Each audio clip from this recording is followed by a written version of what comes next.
Fur and Away Mobile Pet Grooming provides professional grooming services right outside your home. Their state-of-the-art mobile grooming salon won't disturb your neighbors with loud noises or smelly fumes, providing a less stressful grooming experience with no more contact with other pets and their germs. With nearly 50 years combined professional grooming experience, Village's residents Eric and Sharon McFarland bring their expertise and full line of competitively priced services to your home. Big dogs or small, they do them all. I trust them with my Sully and Lily, and you can trust them with yours. Fur and Away, they're the best mobile groomer in the Villages. Well, good afternoon, everybody, and welcome to Gold Wingnut Live. I'm your host, Don Wiley. Today is Star Wars Day. May the 4th be with you. Today's sponsor is Fur and Away, a mobile pet grooming service. In fact, Eric McFarland, the owner of Fur and Away, is on with us today. I've been seeing him pop up in the chat window already. As you can see, there's a little bit of a change to the way this is being presented. I had some comments come back to me about not being able to see the chat and all that. So now it's present on it's present in the stream, so you can see what everybody is saying if you're not using the YouTube app. Hope you like it. I'm experimenting with a few things, as you can tell. So we're gonna try and make this a little bit better. Also, sponsors for today's show are Magic Stairs, great product. We have Kitchen Wise and Closet Wise. Scott's got some great products for your kitchen and your closets. Surf to Turf home inspections. Tom was just out at my new house on Friday. Did my inspection. If you're interested in what he found, give me a call or send me a quick message, and I'll share the information with you. A Rack Above, Steve. I've seen him online already this morning also, and he has a great product also. If you don't want to get up in your attic. He has a rack that goes in your garage. It's freestanding. It doesn't put any marks on the walls or anything. It's pretty cool. And of course, Country Village Power Equipment and Golf Carts down in Webster. They are a great golf cart dealer and very reasonable prices. So, wow, the chat window has been scrolling like crazy. Now, the one on the screen, I can't roll back, but the one on my desktop, I can. So let's see. Man, okay, this thing's going crazy. So what do you guys think of this new interface? You like it? I can turn, I have the background of the logo on. I can turn that on and off if I want. But anyway, we have a bot now. Brand new look, yep. You can get the chat on smart TV and on a laptop, okay? Hi, Barbara, nice to hear from you. And overhead garage storage safer, smarter, that's Steve over at A Rack Above. Looks like Provisions is opening any day. So, yeah, I think so. Provisions, I believe, is supposed to open tomorrow. I think I heard May 5th. Provisions is a grocery store, if you will, small type grocery store type, a small shop that's like a small grocery store over in Middleton. I think they moved themselves from Sawgrass Grove over there. Okay, Don, use your phone to look at chat. Okay. Unfortunately, when I'm watching this, I'm not looking at other things. I've got enough keeping me busy, so I don't, and I'm not really seeing how it looks live otherwise. But I'll give it a look. But anyway, let's see. Let me roll back here. Eric from Fur and Away was talking about the vendor's fees. Apparently they've gone up dramatically uh, over in Brownwood. He's saying from 500 a week to 1,800 a week. That's a huge, huge jump. I can't imagine that that's going to have any kind of positive impact. Um, all right. Let's try and get caught up here. Marilyn wants to know my favorite subjects. What's the latest on the grocery store into Middleton and Eastport? Haven't heard anything yet. They're not working on either one at this point that I can tell. They are working on the Eastport Hotel, or excuse me, the Middleton Hotel, right across from the high school. They started that about a week or so ago. So that's moving along. Mushke says the veranda homes in Oak Hollow sold quick. Yeah, I noticed that too. They just listed some verandas um, when you're going up Marsh Bend Trail by the cell tower. You see the veranda homes there. Those are the ones that just got listed, and they apparently did sell very, very quickly. Trying to adjust the volume here. I apologize if it's a little bit low. If this doesn't sound good, I'll switch microphones. I've got wireless on me also today. Let's see. Where's the market? Oh yeah, it is in Brownwood. Let's see. Yeah. So DJM wants to know any details about changes at Spanish Springs. A lot of construction began last week. So I think as I remember reading it, they're looking at getting more, what do you want to call it, street side seating, if you will, like outdoor restaurant type thing. And that's been a big thrust of it. I don't know what they're doing in front of the Sharon because they've already got Blondie's there. So, with Spanish Springs, it's a constant increase or constant upgrades that they're doing, trying to keep the life in the property. It's hurting. Part of the reason why it's hurting, I think, is the population in that area is much older than at the south end, even much older than Lake Sumter Landing in Brownwood. And I see it with my wife. She says, I don't want to pay $10 or $12 for a hamburger. Well, okay, that's the current prices. You're not going to find a $2 hamburger anymore. Those days are long gone. And it's just not going to happen.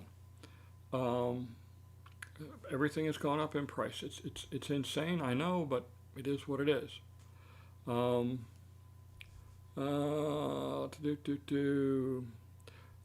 Muskie says, I'm going through pretty severe construction update video. Have you restored to rewatching?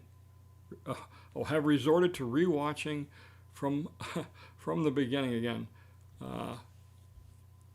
Great for the algorithm. Yes, thanks, Muskie. Don't watch the early ones. Oh my gosh, they're so terrible. I watch them and I'm ashamed at the editing that I did on some of those. Let's see.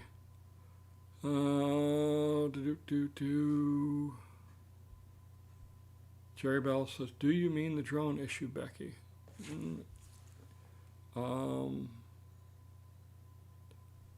Yeah, I mean, I can talk a little bit about the drone stuff. That's actually the whole drone issue here in the villages is been put to rest. The state, the Senate, state Senate was trying to pass some crazy laws. Thankfully, the whole thing about using reasonable force to stop a drone, that whole thing got deleted, if you will. The House had a similar bill. There's a lot of good things in it in the drone laws that are changing, but that was not one of them. This reasonable force, and just to give you a quick explanation, they're saying, well, if you think the drone is surveilling you, then you can use reasonable force to stop it. Well, what's reasonable force? You got a drone that's 100 feet in the air. The first thing most people will think of is shooting it down. Well, there's some problems with that. The drone's going to fall. If you hit the battery, the drone's going to fall and be on fire. If you miss, the bullet's still going to fall someplace. And you can't tell what a drone is looking at. The average drone pilot, when this drone gets more than about 100 feet away from him, can't tell which way it's looking without looking at his remote to see what the display says. So how can the average person on the ground, who is, for lack of better terms, grossly ignorant about what a drone is and what it can do, going to make a decision that, oh, they're spying on me? It was really, really bad law, and thank goodness the House passed a better bill and got the, hey, thank you, Barbara, for subscribing. So a new feature here. It shows the subscriber count and shows new subscribers. Just some more of the stuff I've been playing with this past week. But yeah, the House bill was pretty much the same as the Senate bill, except for that section of 934.50. It did pass some other really good stuff that I'm glad to see happen. Let's see. Like the new look.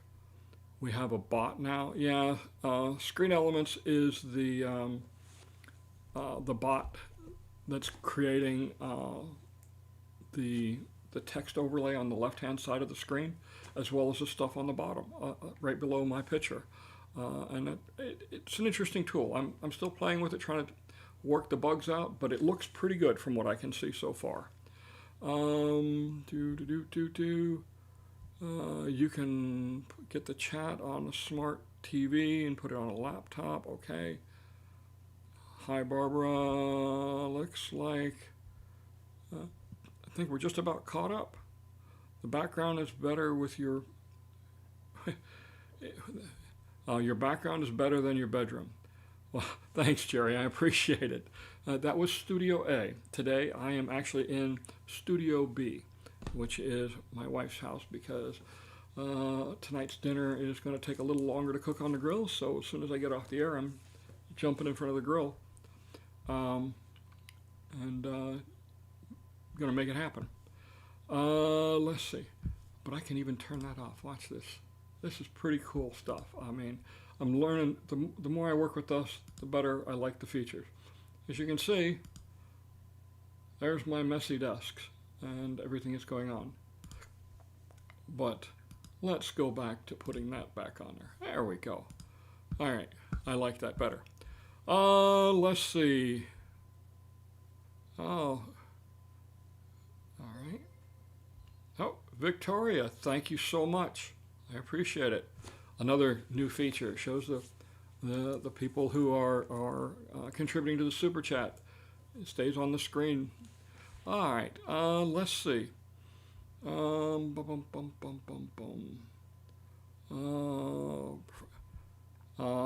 don't need to see the chat. I prefer to see you. Well, I'm still on the screen. Actually, I didn't take up much difference in screen real estate for my presence.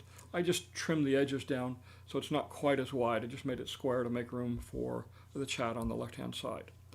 All right. Checked with the former public. Okay, so Eb says, checked with my former Publix associate, and one said they're going to build in Eastport, but nothing official in the new store opening report that I had access to when I was an associate. Well, that's good. I mean, Eb, I've been hearing things go both ways. I've heard some words have been saying no, it's not going to be Publix, and then I see this, and some other sources that I have says it is going to be Publix. So yeah, Hopefully it is. Publix is a great store, and they have a great presence here in the Villages. I know the prices are higher, but the bakery is great. The produce section is great. There's just, a lot of good to be said. Again, the prices are a little bit higher, but there's give and take. Let's see.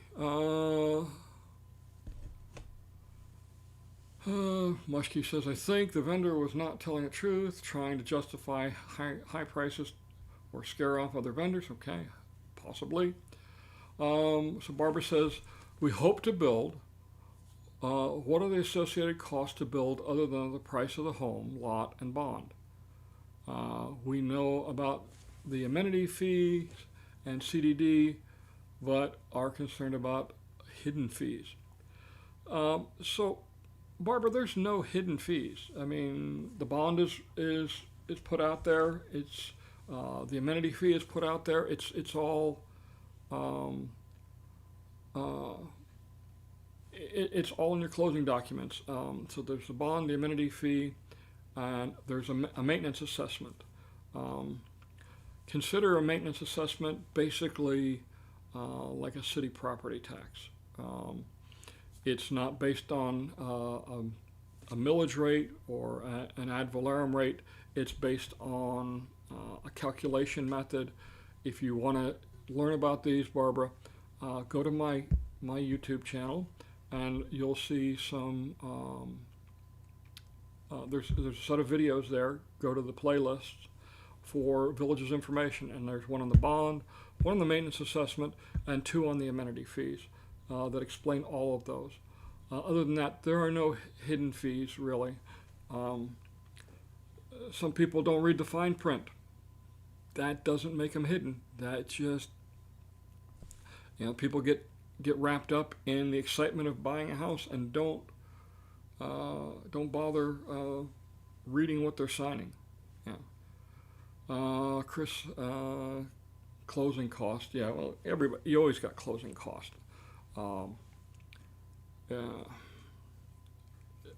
The nice thing about buying a house in the Villages, I got to tell you, is they have everything worked out. There's very few last-minute changes in your closing documentation. You get plenty of heads up to review it, and closing goes quick. The house we bought in Moultrie Creek, I think we closed in less than an hour, which was better than the 4 hours it took to close on my Courtyard Villa. I was a project manager at the time, and my job was to read contracts. And I went into closing with a pad of yellow stickies and pen, and I started reading documents and writing stuff down, putting them on yellow stickies, and the closing agent just kind of rolled her eyes, and my wife laughed. She says, he's always this way, don't worry about it. But overall, the closing experience was pretty easy. Any chance Starbucks is going in the space in Middleton? I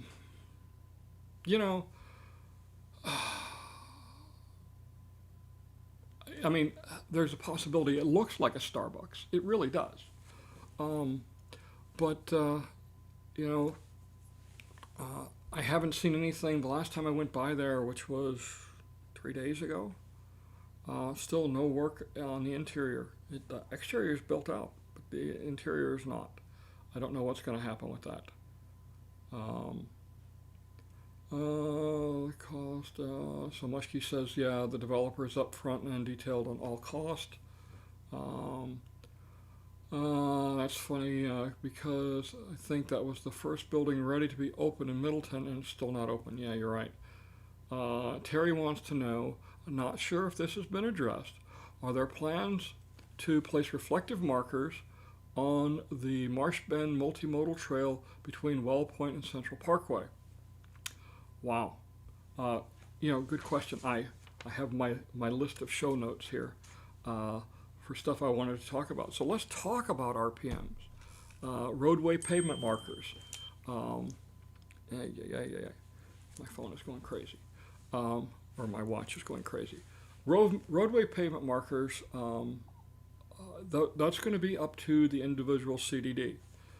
So my recommendation, go to the CDD 15, because that's what CDD that's going to be in, meeting on the 8th, correct, Mark? If I know Mark Morgan, he is one of the CDD supervisors.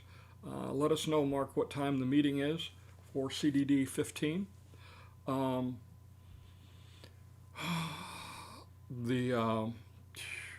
was I at? Oh yeah, and let them know that you want them. There are several other CDDs, as I understand it now, moving forward with it. I personally like it. I was part of a project-wide advisory committee for a lot of years, and we had the multimodal path discussion group, which was a combination of PWAC and AAC members, and this was one of the topics, and it was amazing. The complaints, we were talking about striping and RPMs on the multimodal paths, and tons of people showed up, and they were all like, wow, they're a tripping hazard, they're going to be a hazard for bicycles, they're going to be this and that. And I sat there up front going, why are you walking in the middle of the path? Why are you riding your bicycle down the middle of the path? You're supposed to stay in your lane. It doesn't affect the golf carts any if they need to pass. So, yeah. So hopefully they will go in. If you want to see them and what they look like when they're fully implemented, go up to the intersection of Morse Boulevard and 466. There's a fire station up there. There's a, what do they call it? My mom went there before she passed away. A hospice up there. And you go down that path, and there's, for about half a mile, they've got the RPMs. It's you can see the cart path. There's no question about it. I absolutely love it. It's one of my favorite places to go in a golf cart. That's best I can tell you at this point. Go to the CDD 15 meeting. Let them know that you want that, and they can make that happen if they so desire.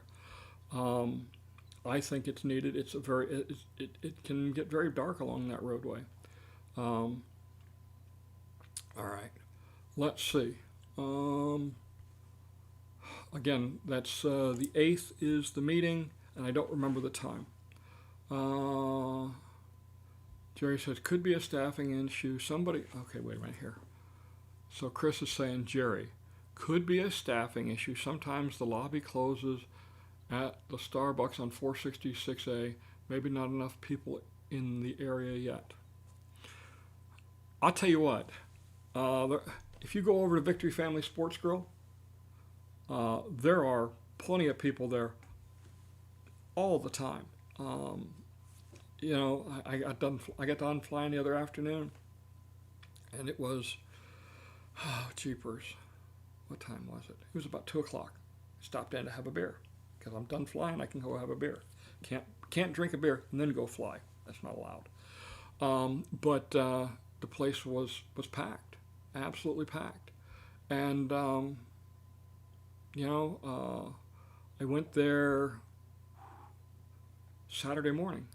Yeah, yesterday morning. That's right. It was yesterday morning, and I was done flying. It was hot out. So I decided, go get a glass of iced tea. I went in at about 11 o'clock, and there was probably 30, 40 people there already. So I think there's plenty of business down there to support it. Somebody's just got to make the financial commitment to open the store. Mike wants to know, who's leading in terms of construction this week? Costco or Walmart? So Costco's got the roof on, okay, and they've got the floor in, but got to remember, Walmart's just about done with the block wall, and they're getting ready to put the the trusses up for the roof, they're all inside the building now. So they're not far behind.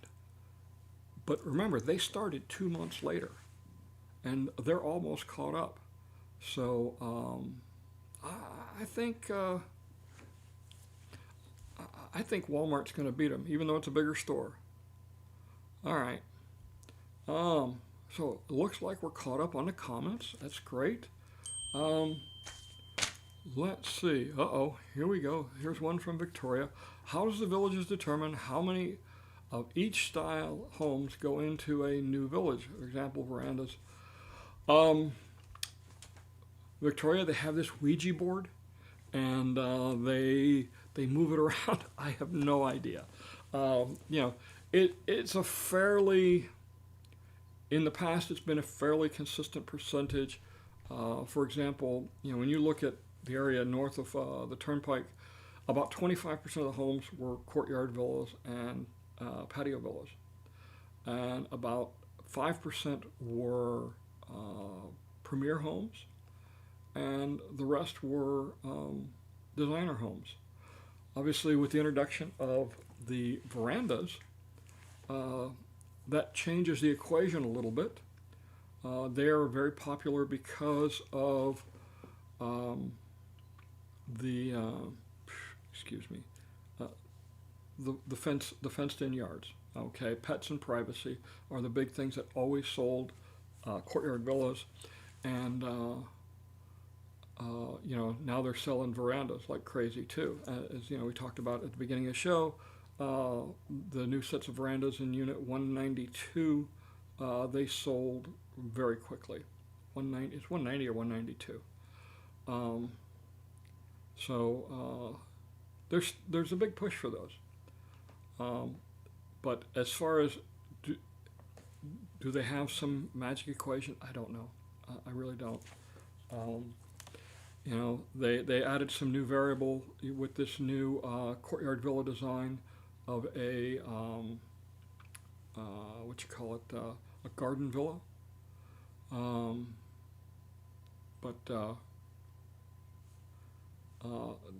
That just adds a little bit to the equation. All right. Oh, excuse me, my nose is itching. I'm going to have to blow it here at the commercial break. Let's see. So Steve says, Don, on the heels of Victoria's question, do you know who designs the village's homes? Is it done in-house? Is it a specific architect team outside of the villages? Yeah, it's a company called AgeWave. They do all the plans.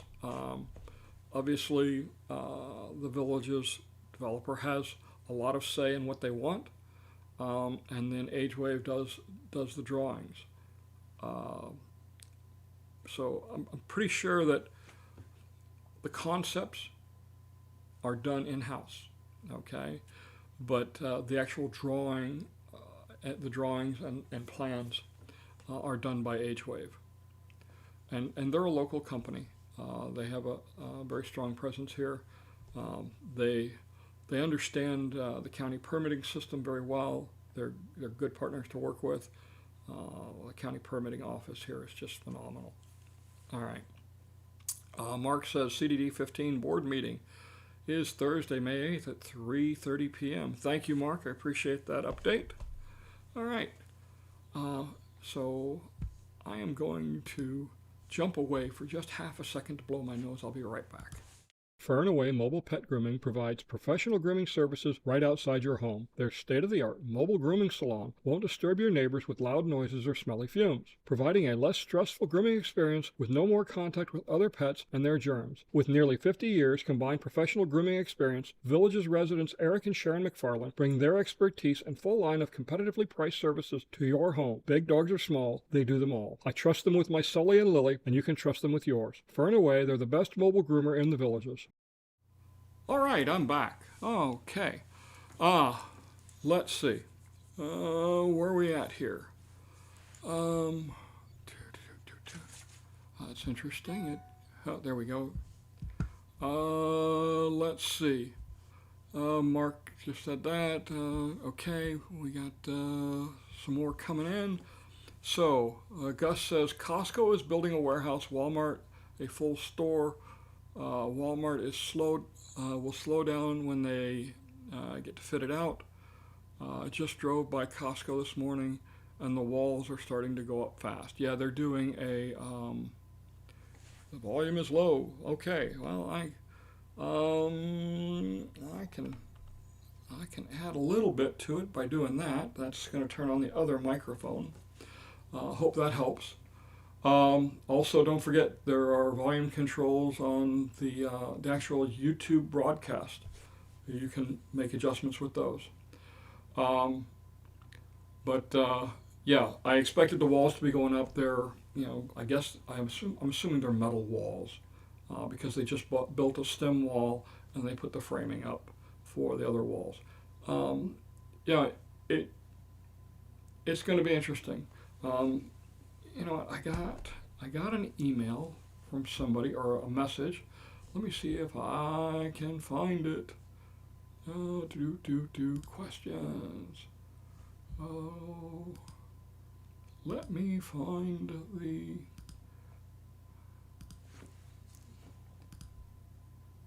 Do do do do.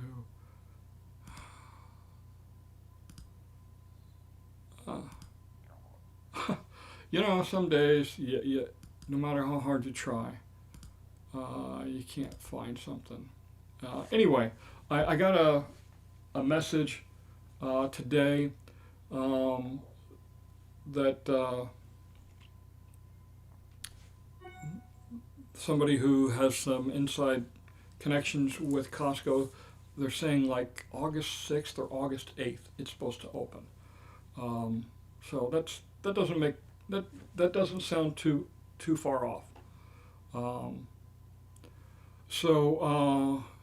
Gus wants to know, anything about the new Catholic Church down south?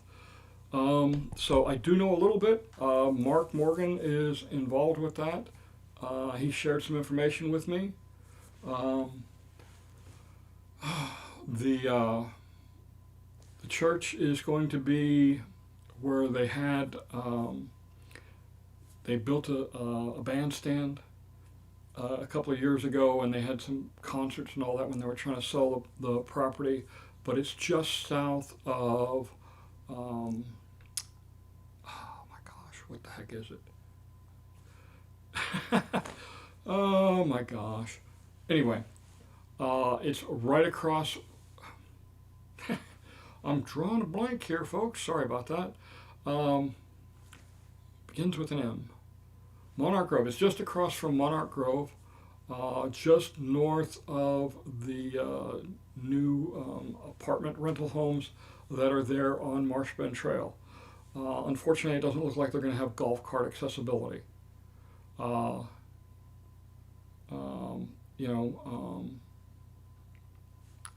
It's unfortunate. It's what I've seen is you get golf cart accessibility if you do business with the villages. Since they didn't buy their property from the villages, they don't get golf cart accessibility. I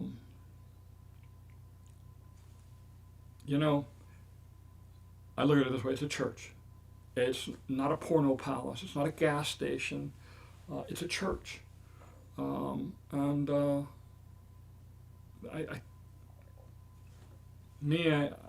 would say I would be a little more lenient, but we saw the same thing with Grace Tabernacle and the church over on 466A in the Fruitland Park area. That's just outside of Pine Hills and Pine Ridge. Anyway, but beyond that, I really don't know too much about it. Friends of the Poor Networks, do you think the villages would ever consider building a recreational ice rink? No. It just no. I just don't see it.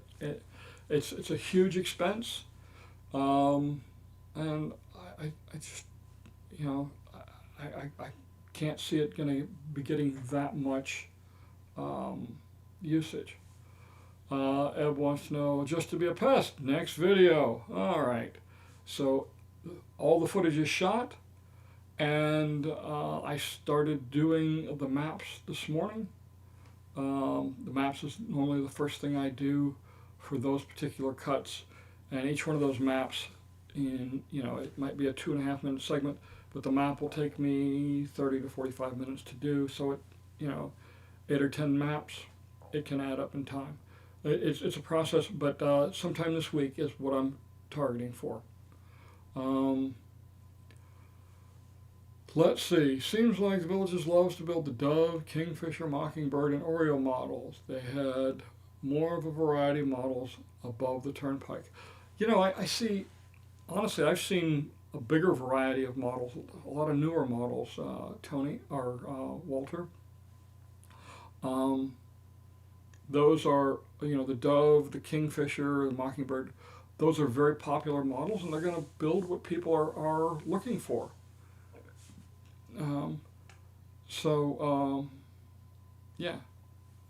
That's, the dove is the same thing as the Hillsdale in the veranda home, which is what I bought. And, I get it. I know why the dove is popular. It's a 3-3, and the way it's laid out, you close one sliding glass door or one sliding door, and you have 3 en-suites, one for each bedroom. Let's see. Tony wants to know, have you heard any more about the potential golf cart bridge at the turnpike connecting Dabney to Eastport? I enjoy your channel. Thank you, Tony. I appreciate you watching. I appreciate everybody watching. I mean, we got 152 people on right now. So it's really good that, the turnout every week. I appreciate everybody tuning in. I know that they're working on the bridge. They started some work on the west side this past week, but I have yet to confirm one way or the other 100% on golf cart lanes. I've seen some drawings. It looks like it looks like there's some extra width being provided, but I can't tell how wide it is. There's no scale on the drawing, so it's hard to say. And unfortunately, the way that the drawings are cut, you don't see the full width of the road. So, if you can see the whole full width of the road, well, the road's 24 feet wide, normally 20 to 24 feet wide. Then it's easy to tell how big the golf cart lane is because the drawings are to scale, but they don't have it. John says, oh, no, I don't have to ask. Okay. Kyle says, it's not just you, Don. We are all drawing a blank. Yeah, I know. It's this old age is getting to be for the birds. All right. Let's.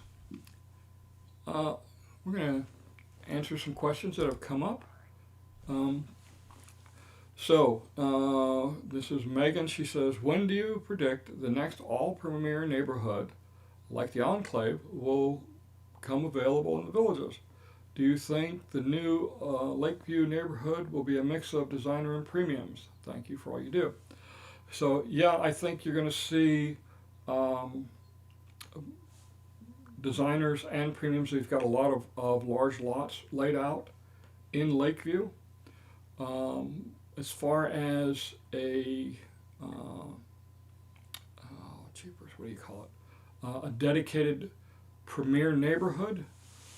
It's funny, I was just up in the Enclave yesterday, visiting some friends I have up there.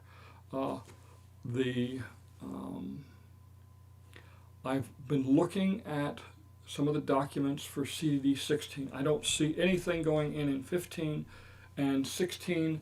I'm still trying to wrap my head around the numbers I'm looking at, because they don't have the bond numbers. Normally the bond is just a dead giveaway. So now I've got to manually key in all the data from the documents I'm looking at and just do some math and figure out, basically lot size and acreage. and that'll be a good clue because premier homes are always on much larger lots. Yeah, the other thing that gives it away is the amount of frontage on the street, because the homes are generally wider. Many of the homes up in the enclave have 4-car garages. It takes a very wide lot to do that. All right. Let's see. Bibbs Robbie says, are neighbors in Moultrie Creek concerned about the heavy industrial trucks going on Central Parkway now? Did the developer consider this? And is the road capable of handling all the traffic, especially with the tunnels for the carts? It seems like it's just a cut through for some trucks. Perhaps they will limit the truck weight. You don't see this on roads up north. We rarely see trucks on the north-south roads other than Marsh Bend Trail.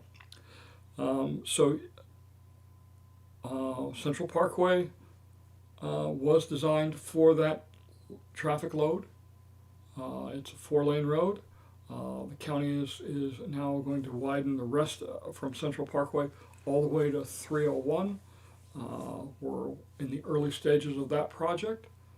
As far as the tunnels go, if you look at 466, there are two or three tunnels that go under 466, and they get the heavy traffic as well.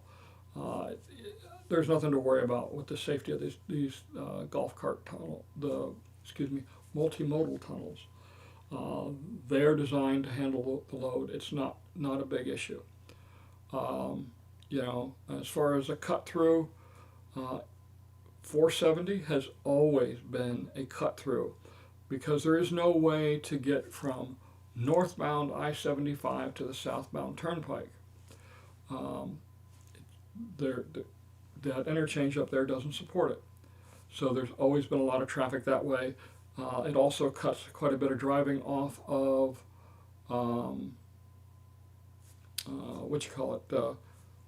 if you're coming north on the Turnpike and need to get over and get on I-75 southbound. It's always been that way. Hopefully the traffic will slow down. The traffic circles are definitely slowing down the truck traffic.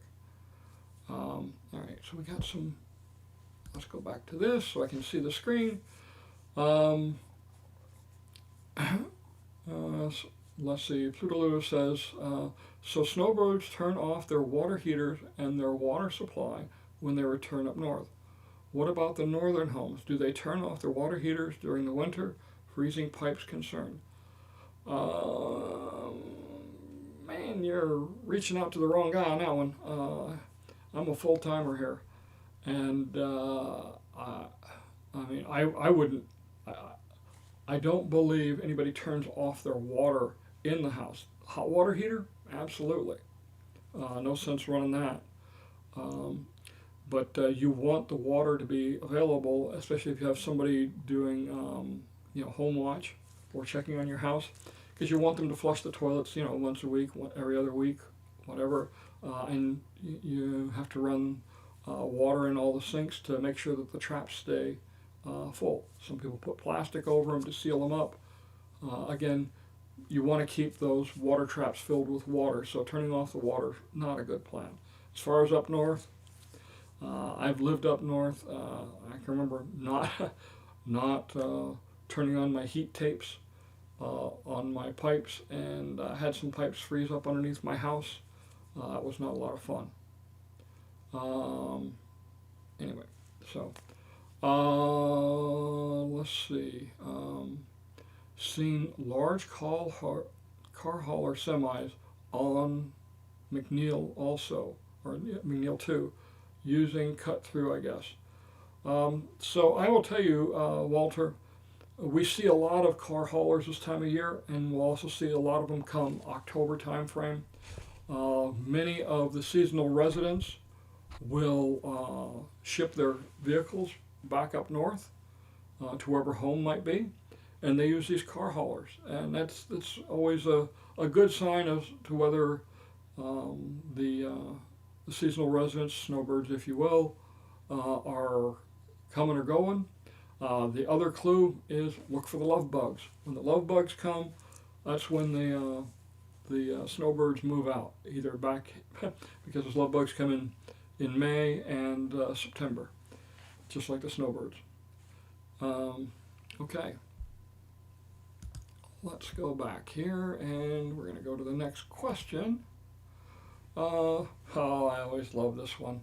Mike says, I heard a rumor that they're going to close Coleman Prison in 2029. Heard anything? Just BS? Yeah, just BS. Closing Coleman Prison, it's the largest prison in the country. They got to have someplace to put it. We'd definitely be hearing something about it. Something this significant. Coleman Prison is the largest single employer in the county. And I think I probably would have heard something about this because we're talking a lot of jobs. The other thing is, what are you going to do with the property? You can't bulldoze that prison. The walls are just, they're so thick. There's so much rebar in them. It would cost a fortune to demolish. You'd never make any money using it for anything else. So yeah, pure BS. Lynn Crump says, Don, we are addicted to your videos. Big thanks from all your fans. Thank you. A neighbor who retired from, this is the email I was looking for, from Costco after 40 years, still has great contacts with headquarters. Claremont Costco manager called her knowing she was excited for Village's openings. You can mark it on your calendar, August 6th. So that was the email or the message I got, I was looking for a little while ago. So that's as good information as I've got at this point.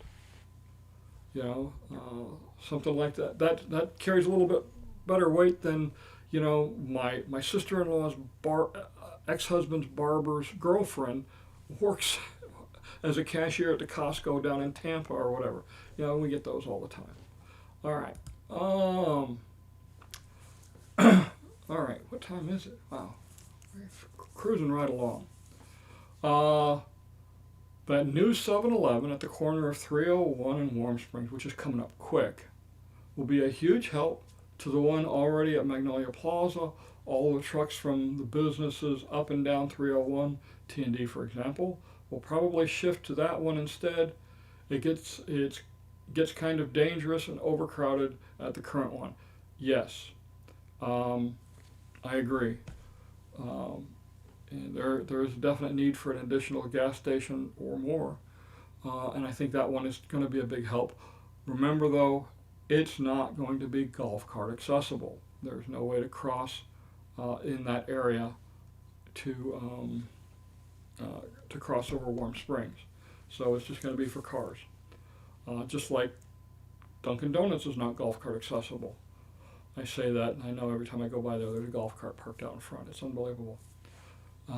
People are just dangerous going across these, 45-mile-an-hour roads. Let's see. Victoria wants to know, how much will Eastport be built out in a year from now? Guessing. A year from now? I don't think all of the commercial properties will be full because they're building a lot of commercial buildings. But I think, we'll have, at least 2 restaurants. Obviously the bandstand will be in full swing, the rec center will be open, and I think there'll be a couple of shops open as well.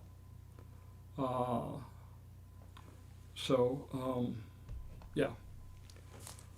So, I think it'll take probably 2 years after the first one opens to where they're at, substantially full. Brownwood is not completed yet. They're still building on it. They're still building up at Lake Sumter Landing. So, but they're a little more limited at Eastport. So it'll be interesting to see. Muskie says Coleman is the largest employer. I would have thought that would be the Villages. I think you said the Villages employs 15,000 people. No, there are about 15,000 people directly involved with the construction of the villages. Um, but most of those are subcontractors. There's only 300 or 400 people that actually work for the villages. The rest are all contractors.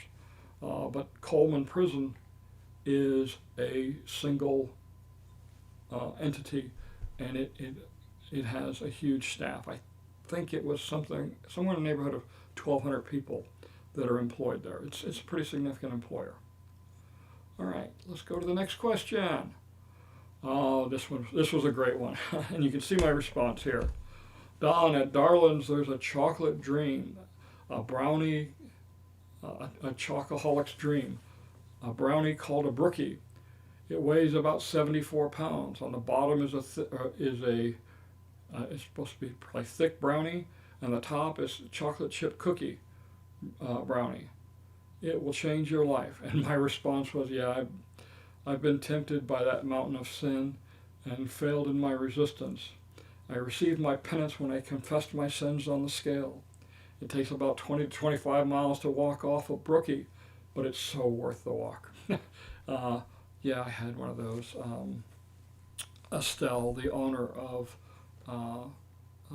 Darling Sweet Shop, she convinced me to buy one. That was a mistake. Now I gotta deal with that and the Zanzibar chocolate. All right, what else do we got here? Oh, I think that covers all my questions that I had pulled away. Yep. Okay, let's go back to the other screen. All right, so hey, don't forget, you can also call in if you have questions. The number's right there on the screen, 352-661-6175. And again, don't forget about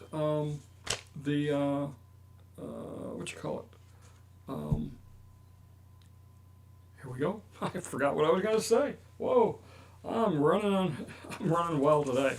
All right, so let's see. Greg R says, Don, I'm south of 44. I believe irrigation water is reclaimed. Does this mean it is pumped straight from the retention ponds, or is it processed at all? Not the potable level. So they use south of 44. They're using water from the retention ponds as well as reclaimed water from the wastewater treatment plants for irrigation. That's a new twist that they've added to it. I don't believe it's processed, which is why sometimes you got to clean your sprinkler heads, especially this time of year. Now, we did get some rain this morning. I walked out. I had shot some video footage earlier in the week at how low the water level was. I looked out about an hour before the broadcast started, and the water level was up about an inch in the pond behind the Moultrie Creek house. So that's a good thing. We definitely need the water. This is typical for Florida. This is our dry season. We're just now getting ready to come out of it. So, look for lots of rain coming up. Don't forget hurricane season is coming up, so be prepared for that. Let's see.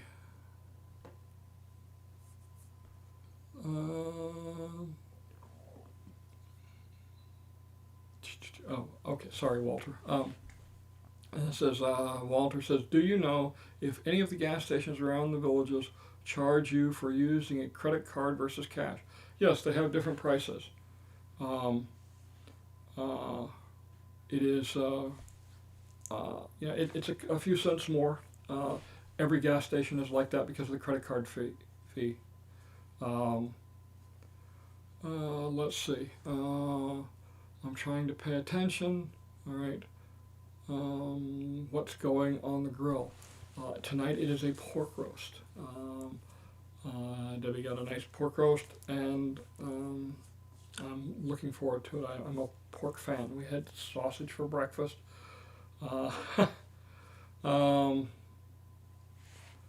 Let's see.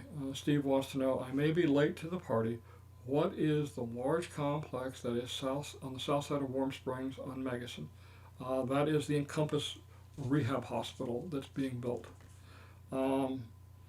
We talked about the pawns. We talked about RPMs. That was a good thing. One of the things I wanted to talk about this today's show was rental fraud.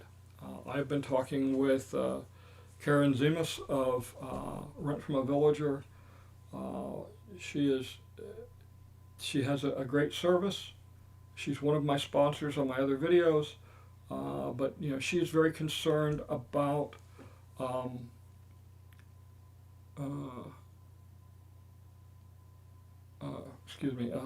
of the fraud that's going on.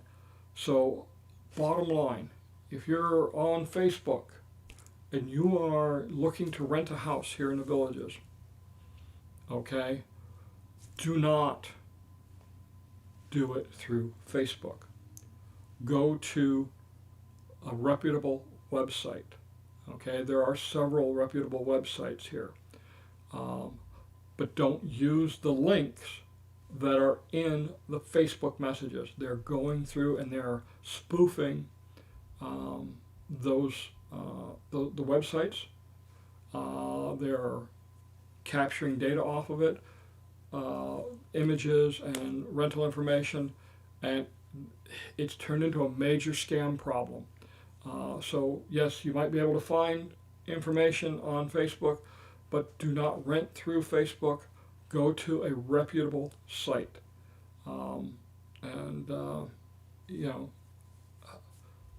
Too many people have come to move into their month-long rental and only to find the owner there, and the owner's going, "I didn't rent to you." Let's see.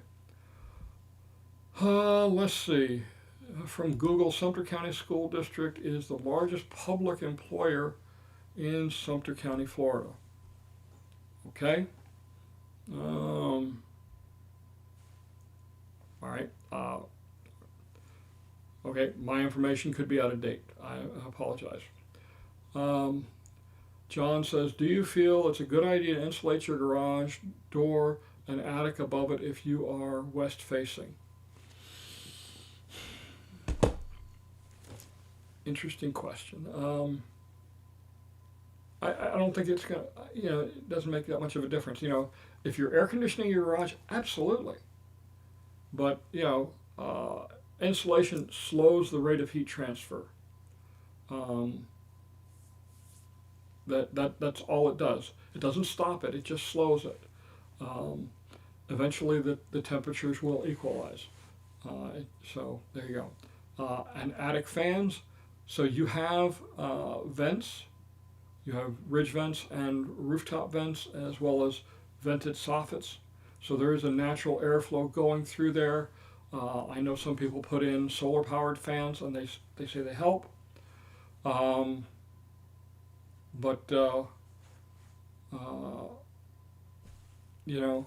they necessary? If you're going to be up in the attic, yeah, you're going to say it's necessary. But generally, no. There's plenty of ventilation that gets passed through there to help keep the temperature under control. It's still going to be hot though. This is Florida. There's lots of sunshine. Pluto says, I used your sponsor, Rent from a Villager, to rent this November. I appreciate the tools offered to verify ownership and authenticity. Thanks, Rent from a Villager. That don't be afraid to call these websites. Most of them have their phone numbers listed. I know Rent from a Villager has their phone number listed on their website. Call them. If you're not sure, if it sounds too good to be true, you feel uncomfortable in any way, call them.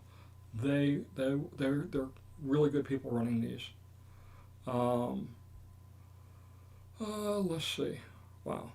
I had some other things. Oh yeah.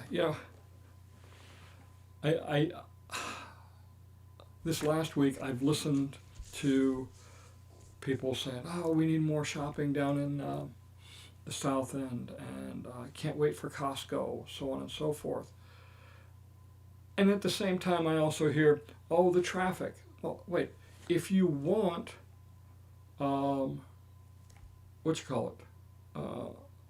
shopping, there's going to be traffic. There's no way around it. You want a Costco, there's going to be traffic. You can't have no traffic and a Costco. It doesn't work. Uh, so Pluto said, oh, Frank D'Angelo was on Ladies of the Lanai. He had some opinions. That's a good place to go. So yeah, I was on their show a couple of months ago. It was great. Nice ladies. Kyle says, okay, the dog parks are great in the villages, but is there room for dog training at or for the dog parks? I don't know. That's going to have to go through the recreation department, Kyle. I don't even know where to answer that one. You're going to have to talk to the rec department on that one. Let's see. So we talked about traffic. Oh yeah, it's budget season. As a county commissioner, I'm going to spend the next 3 months, 4 months in nothing but numbers. I'm used to it. Same thing, the CDDs are going through it. The CDDs south of 466, or excuse me, south of 44, their preliminary budgets are posted on the District Gov website. Go to the meeting agendas for the meetings this week, and you can see their budgets. Some of the CDDs, let's see, CDD 12, they're looking at about a 4% increase. CDD 13, so 12 is McClure. That's the name of the villages north of the church, McClure. McClure, DeSoto, Finney, okay, that's CDD 13. They're looking at 4%. CDD 13, which is St. Catharines and that whole area over there, as well as Richmond and the northern part of the DeLuna, they're looking at about a 1% increase. CDD 15, surprisingly, is looking at 0%, but I won't hold my breath on that next year, because just like CDD 14, there's going to be, if you look at the Phase 2 properties that are coming online right now, most of them, there's no infrastructure to maintain, there's no landscaping to maintain, so there's no cost there. But those costs are going to increase throughout the course of the year. I suspect we're going to see a nice chunk of increase next year in CDD 15. And of course, CDD 14, they're going to see an 8% increase. If you look at the projected increases for the next 3 years, it's like 8, 5, and 5. It's just simple math. You got to cover these costs, and they're going to go up. Highly encourage everybody to get involved. Your CDD supervisors, it's their job to listen to you. I say that. I was at the last budget meeting for CDD 15. I was the only one that spoke up, and I was dutifully ignored by the board. And they did not even acknowledge my comments. I thought that was pretty sad. Well, anyway, it is what it is. But budgets are coming up. It's a necessary evil. This is how we maintain the properties looking so nice. Let's see. I got one more, but. Do we really want to talk about the AAC and their desire to put a cap on amenity fees? How do you justify that? How do you justify putting a cap on the amenity fees for one section and not all? Because if they're putting a cap on the amenity fees for the amenities north of 466, or they want to. If I go up there to play golf, does my amenity fee get capped for that time I spend up there playing golf? No. And if they come south, do they get charged more? No. There are too many variables. It doesn't work. Doesn't make sense. I understand people are on fixed budgets, but there are costs associated with living here, and it's right there in your closing documents. It is what it is. Hopefully, this amenity fee cap won't go through. I think it's very short-sighted. They don't look at the long-term budgets. They say, well, we got $70 million in savings. Yeah, and they're going to spend $40 million on Paradise, rebuilding it, the Paradise Rec Center. So that's going to take a big chunk about it.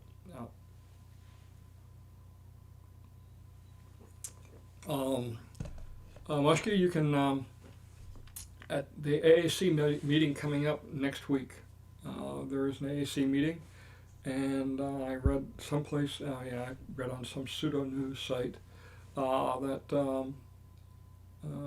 Don Binkin, or whatever the heck his name is, he's one of the supervisors up in CDD4 and on the AAC. He and somebody else, some lady, are going to be talking about it. We'll be seeing.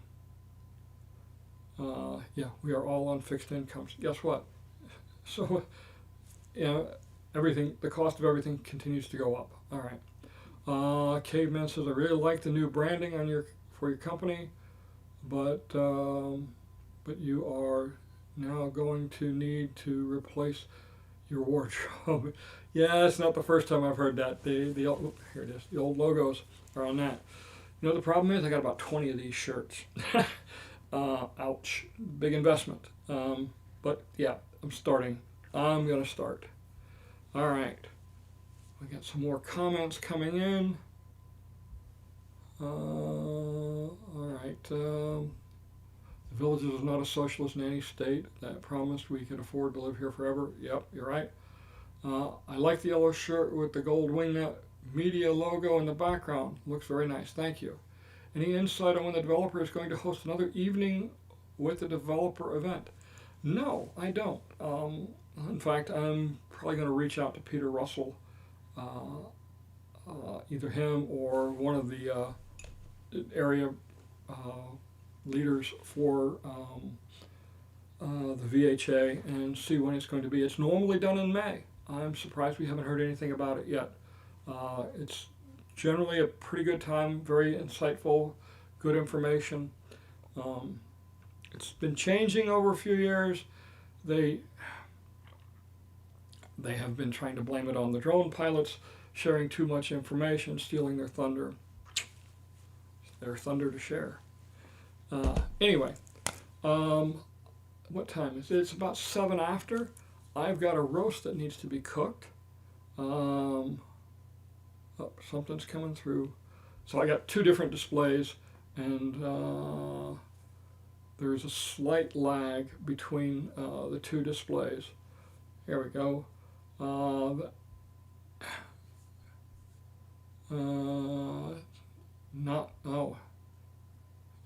They will not be doing it anymore. That is what they said at the last meeting.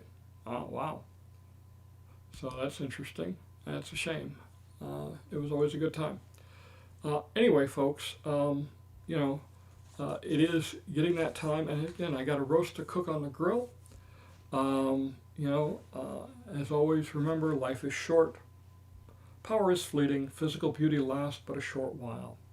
All those who live long enough will too also become weak and very vulnerable at some point. Let us be humble, help the sick, help the weak, the vulnerable. And most of all, remember that one day we too will exit the stage.